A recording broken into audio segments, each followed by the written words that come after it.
नमस्कार साथियों, आज हम 5.2 एनसीईआरटी बुक से एक सिंपल सा क्वेश्चन लिए हैं। मैं उसे वादा करता हूं कि आपको मैं इस वीडियो के अंदर उसको हम समझा देंगे। क्वेश्चन दिख रहा होगा आपको, साइन एक्स स्क्वायर प्लस 5, इसको हमें एक्स के सापेक्ष इसका डिफ्रेंशिएशन करना है। फिर से सुन लो, एक्स के सापेक्ष इसका डिफ्रेंशिएशन करना है। तो हमारा फर्स्ट जो हम मानेंगे लेट, सबसे फर्स्ट हम क्या करेंगे, इसको मान लेंगे लेट वाई बराबर, या आप कुछ भी मान सकते हो, let y is equal to sine x square plus 5। इसको हमने मान लिया, let x square equal to 5। अब हमारा दूसरा स्टेप होगा, आपको एक फार्मूला याद होगा, या तो हम यहाँ बगल में लिख देते हैं डी एक्स के सापेक्ष कर रहे हैं, इसलिए नीचे x लिखना है और यहाँ पे हम साइन x। इसका डिफ्रेंशिएशन का फार्मूला होता है cos x, इसका फार्मूला हो जाता है cos x। चलिए फार्मूला दिखा दिए यहाँ पे, देखिए यही फार्मूला को बेस्ट पर ये क्वेश्चन सॉल्व करेंगे।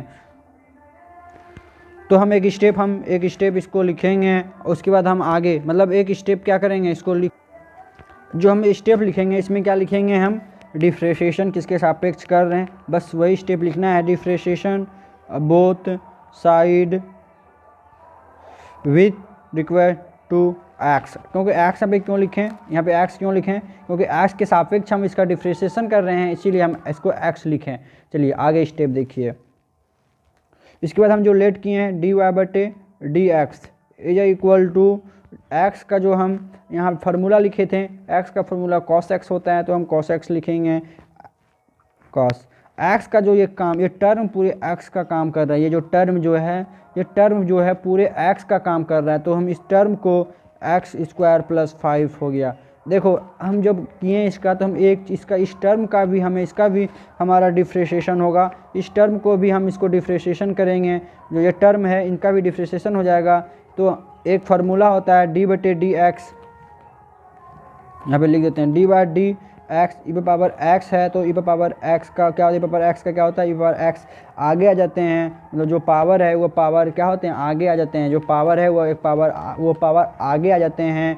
सिंपल सा बात समझो, वो पावर आगे आ जाएंगे, मतलब जो है यहाँ पे x का जो पावर है ये पावर आगे आ जाएगा। यहाँ पे क्या आ जाएगा 2x, और कोई भी कांस्टेंट हो, कोई भी संख्या हो, 4, 5, 15, 20, 2000, 5000, वो इसका डिफ्रेंशिएशन कांस्टेंट होता है। कांस्टेंट का मान हमेशा 0 होते हैं, हमने 0 लिख दिया।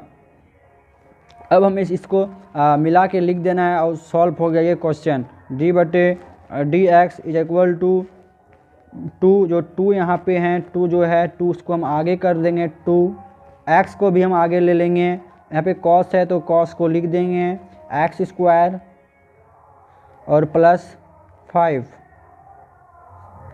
ये हमारा हो गया आंसर, ये हमारा क्या हो गया आंसर। फिर से यदि कोई नहीं समझा होगा हम फिर से समझाने की कोशिश करते हैं। सबसे पहले हमने जो क्वेश्चन ठीक है, हम कुछ नहीं किए, लेट वाई बराबर कर लिए, लेट वाई बराबर साइन जो था, हम जो सब यहीं पे वही टर्म को उतार दिए। उनके बाद differentiation both side with request to x, क्योंकि क्वेश्चन में ही हमें बोला है कि एक्स के सापेक्ष में डिफ्रेंशिएशन करना है, इसलिए इसका हिंदी हो गया कि अवकलज के एक्स के सापेक्ष हम इसका डिफ्रेंशिएशन कर रहे हैं। उनके बाद हमने जो y है y लिखे हैं, d y by d x कर दिए हैं, और हम साइन x का हम यहाँ फार्मूला लिखे थे cos x होता है, तो cos x को लिख दिए। x जो है x का पूरे टर्म ये काम कर रहा है, पूरे एक्स स्क्वायर प्लस 5 जो है x का रोल निभा रहा है, तो हम इसको लिख दिए x के जगह पे। और जो ई पावर x होता है, ई पावर x जो कहीं भी आता है ई पावर x का भी हमें डिफ्रेंशिएशन करना होता है, इसलिए ई पावर x को किए, जो पावर था वो पावर को आगे ला दिए, और हमेशा कांस्टेंट को 0 होते हैं तो 0 हो जाते हैं। D y by d x जो यहाँ पे था बस उसको सिंपल उतार दिए हैं, और जो आगे था उसको अच्छा देखने में अच्छा लगे, इसीलिए हम इस सब टर्म को आगे लिख दिए हैं। बस ये हमारा आंसर हो गया। धन्यवाद दोस्तों, आपको ये वीडियो के माध्यम से इस क्वेश्चन को आप समझ सके होंगे। यदि कहीं भी कोई कठिनाई होगा तो आप कमेंट कर सकते हैं। फार्मूला में यदि याद नहीं होगा तो थोड़ा कठिनाई हो सकता है, लेकिन फार्मूला आप लोग याद कर लीजिएगा। धन्यवाद।